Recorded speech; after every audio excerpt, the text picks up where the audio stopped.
За хай guys, тэгээд өнөөдрийнхөө амжилтгээр за бас зарим үзэгчтэй асууснаар голд хэрхэн олох вэ гэдэг бичлэг оруулнаа.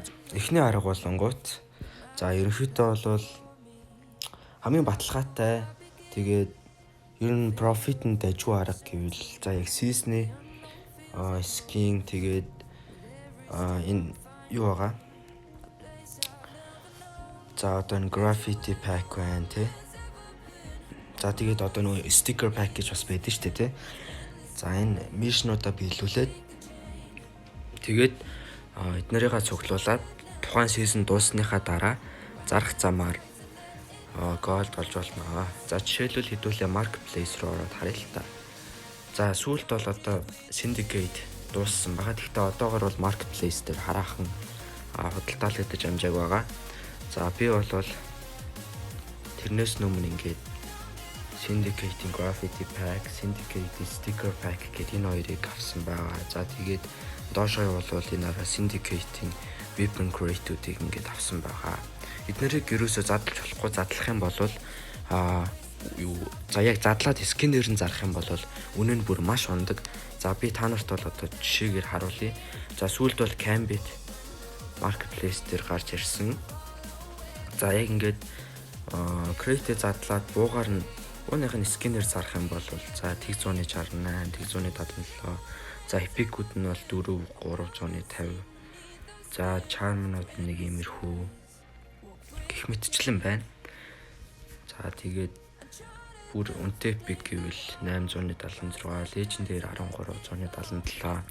За хэрвээ яг weapon box-оор нь зарвал 19 gold гэж харагдаж байгаа. Тийм учраас ерөнхийдөө бол скинээс хамаагүй үнэтэй гэсэн үг. Яг задлаад скинээр нь зарвал 177 гэх мэтчлэн ийм л скинүүд унана.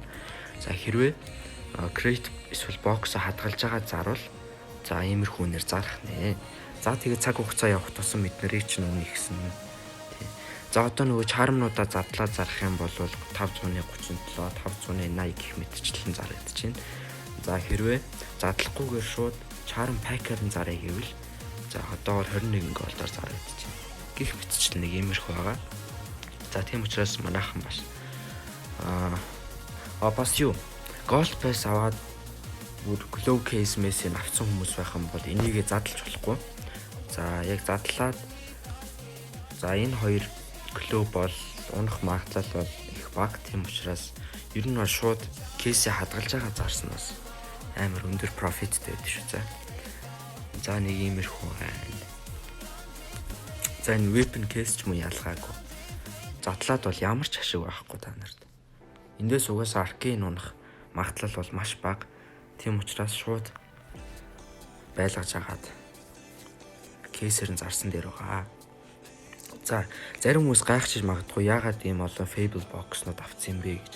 За яагаад гэвэл за яг миний хувийн үзэж байгаагаар бол fable collection бол нэлээд өмнө гарч ирсэн байгаа.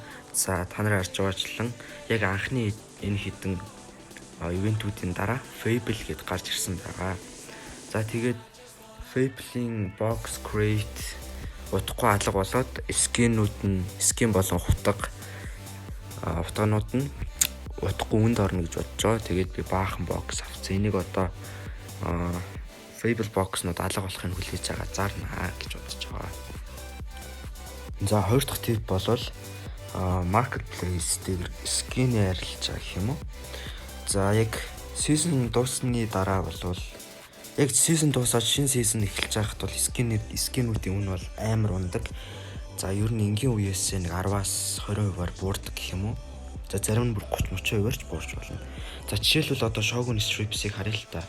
За энэ бол season дуусахын өмнө миний санджааснаар бол за нэг 110 gold 100 муу 90 голдоор зарагдчихсэн заяа. За энд бол ингээ 85. За хүмүүсийн request бол бүр 71 гэж зарж байна. За жишээ нь энэ бол одоо 80 голд гэж зарж исэн. Одоо бүр 58 болцсон байна. Гэх мэтлэн яг season дуусны дараа бол скинүүдийн үн их ундаг байгаа. Тийм учраас season дуусж байхад энэ скинүүдээс зөрөгтэй аваад тэгээд season мэдээж season эхлээд хэд хонсны эсвэл за нэг сар мар усны дараа бол буцаад энэ скинүүд үнэн амар өсдөг. За яг тэр үед нь зарах юм бол ашиг олно гэсэн үг. За зарим хүмүүсийн хамгийн том алдаа байдаг. Тэр нь болонгууд за одоо нөгөө TikTok-оор яваад байдаг шүү дээ тий. Скинүүд крафтлал шууд 147 голдны профит, 50 голдны профит гэл тий. 10 голдоор скин крафт хийгээл тий. Шууд амар үнэтэй скинүүд гаргаж ирж мэрэл тий. За тэднэр бол маш буруу л та. Тэр бол за яг зөвхөн аз таарсан эсвэл цаанаасаа скрипт ашигласан байгаа гэж миний хувьд бол үзэж байгаа. За тийм учраас та нар маань тэр аргыг бол ерөөсөө туршаад хэрэггүй. За би та нартай л болох бодит байдал дээр биелэх аргуудыг тайлбарлаж байгаа шүү гэдэг бас бодоорой. За дараагийн типч гэх юм уу эсвэл за нэг сэрэмжлүүлэгч гэх юм уу. За тэр болонгууд манай хүмүүс за жишээлбэл одоо жоохон хөөрхөн гол молцтой хүмүүс байна шүү дээ тий. Шууд энэ эпикүүдээс авдаг байхгүй. За жишээлбэл энийг ингээд 235-аар ингээд авчлаа гэж бодъё заяа. За мэдээж 236-аар авчлаа заяа. За тэгээд энийг ингээд хэсэг зуур ашиглаж агаад хүмүүс сонирхол нь буураад шууд маркетплейс дээр ингээд яг ингээд авсан үнээрээ зарчдаг байхгүй 236-г. Тэгэхээр яадаг вэ гэхээр энэ ингээд 20% алдаад 189-ыг ингээд буцааж авдаг байхгүй юу. За тэгээд эндээс чинь ерөнхийдөө бол голдны алданг бол гарч байгаа. За жишээлбэл миний энэ Chocomando Floral дээр ярил л та. За би энийг бол 1800 голдоор авч ирсэн байхгүй юу. За тэгээд одоо жишээ нь бүр ингээд авч ирсэн үнээсээ 200 голдыг нэмээд 2000-аар заръя гэж бодъё заяа. За чи эндээсээ шууд ингээд зарч. 2000-аар заръя гэж бодлоо. За тэгэх юм бол 1600 авч байгаа байхгүй юу. Яг анх авсан үнээсээ 200 голдоор үнэтэй зарсан ч за яг тэр ашигаа за яг одоо яг амиа барьна гэж ярьдэн шүү дээ. Яг тэрэн шиг амиа барьж бол ерөөсөө чадахгүй. Шууд ингээд голдны алданг бол маш их гараад ирж байгаа. За яг ийм асуудлаас болоод хүмүүс ерөнхийдөө бол голд маш хурдан алддаг. Энэ бол над дээр ч гарч ирсэн алдаа. Тэгээд ер нь олон хүмүүс дээр ч гарч байгаа алдаа. Тийм учраас яг анханасаа скин болон одоо хутга энэ үеторд авах байгаа зүйлүүдээ сонгохдоо маш бодлоготой сонгох хэрэгтэй. За нэг бол яг сизон дууссан ийм үнийн бууралттай үед нь аваад тэгээд үнэн өссөн тохиолдолд зарах. За яг тэр үед л амиа барина. За тэрнээс бол энгийн үед аваад бол хизээч амиа барихгүй шууд 20% алдаад голд алдах нэ гэж. За дараагийн тип бол яг анхлан эхэлж байгаа хүмүүст өгөх зөвлөгөө байна. За тэр нь болонгууд за яг манай анхланд болж байгаа хүмүүст бол за эндээс бол нэг бокс үнэгүй өгдөг. За тэгээд тэрийг нь эргүүлээд нэг скин аваад тэгээд тэрийг яг яаж голд болгох, яаж голд олох аргаа мэдтгүү. За тэр болонгуудыг ингээд тоглоом за жишээлбэл одоо энэ ямар ч үе байсан хамаагүй тоглоо дуусны дараа бол танд за энийг яг silver coin гэж ярьдаг. За эндээс бол 5-ыг өгнө, 10-ыг өгнө, 15-ыг өгч болно, 25-ыг өгч болно тий. За гэх мэтчлэн silver coin-ууд өгдөг. За энэ coin-ороо за яг энэ create box гэдэг энэ хитээс бол авдаг. Тэгээд энийгээ онгойлгоод унсан скинээ зарах замаар голд болтгоо. За жишээлбэл одоо би танаас харуулъя л да. Надад одоо 200 silver coin. За би одоо эндээс 1 million box-ыг аваад авчлаа гэж бодъё. За тэгээд энийгээ эргүүллээ. За мэдээж эндээс бол ямар нэг скин үнэ. За тэр бол ойлгомжтой. За тэгээд энэ авсан скинээ find on marketplace дээр дараад энэ sell гэж байгаа. Sell дээр дараад энэ скин дээр дараад select дээр дарна. За тэгээд энд яг үнэ байршуулж өгнө. За гэхдээ нэг зүйлийг анхаараарай. За энд болонгууд ингээд хүмүүсийн зарж байгаа үн гэж ойлгож болно. За энд бол яг ингээд бусад хүмүүсийн тухайн скинийг авах сонирхолтой хүмүүсийн тавьсан үн гэсэн үг. За ерөнхийдөө бол энд бол үнэ буулгаад өгөөч гэсэн хүмүүсийн хүсэлт гэж болно. За тэгээд энэ хоёр үнийг харж хагаад яг энэний голоор эсвэл яг энэ хүмүүстэй адилхан хэмжээнд зарна. За энэ хоёрын хооронд бол баг үнийн ялгаа байхгүй байгаа учраас би шууд тэг 110 гэж зарч.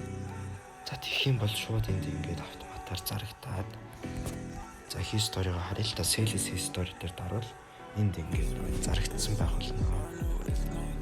За миний зүгээс сүүлчийн зөвлөгөө болонгууд за яг энэ level гэж байгаа. За энэ level-ээс бол анх эхэлж байхад. За энэ яг ямар хүчтэй вэ гэхээр та level их тусам энд байгаа бонусаас авах боломжтой гэсэн.